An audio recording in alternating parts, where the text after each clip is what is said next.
দেখো, সুপ্রিম কোর্টের নির্দেশ এই মুহূর্তে এসে পৌঁছেছে এসআইআর মামলায়, এবং সেই নির্দেশে পরিষ্কার বলা হয়েছে যে যারা ট্রাইব্যুনালে যাবে, যে লক্ষ লক্ষ বিচারাধীন ভোটার যারা ট্রাইব্যুনালে যাওয়ার জন্য আবেদন করেছেন, এবং এদের মধ্যে ট্রাইব্যুনালে যাদের প্রথম দফায় ভোট রয়েছে, এবং যে প্রথম দফার ভোট তুমি জানো যে আমাদের রাজ্যে 23শে এপ্রিল এবং 21শে এপ্রিলের মধ্যে ট্রাইব্যুনালে যাদের এই বিচারাধীন ভোটারদের সমস্যার সমাধান হয়ে যাবে, এবং যারা যারা ট্রাইব্যুনালে পাশ করবেন তাদের প্রত্যেকের নাম ভোটার লিস্টে উঠবে।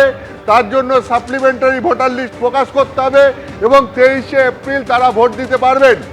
দ্বিতীয় দফার ভোট হচ্ছে 29শে এপ্রিল।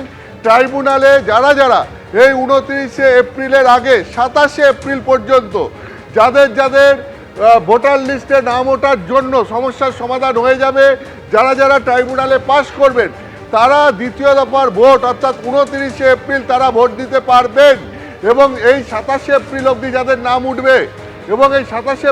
যাদের নাম উঠবে, তাদের জন্য আলাদা করে সাপ্লিমেন্টারি লিস্ট প্রকাশ করা হবে। অর্থাৎ এইটা যে সবথেকে বড় প্রশ্ন ছিল আগের দিন শুনানিতে, যে যারা ভোট শুরুর আগে ট্রাইব্যুনালে ভোটাধিকার পাবেন, অর্থাৎ যে সমস্ত বিচারাধীন ভোটার যারা রয়েছেন, যারা ট্রাইব্যুনালে বিবেচ্য হবেন যোগ্য ভোটার হিসাবে, তারা ভোট দিতে পারবেন কিনা, ভোটের আগে যদি তারা যোগ্য ভোটার বলে বিবেচ্য হন।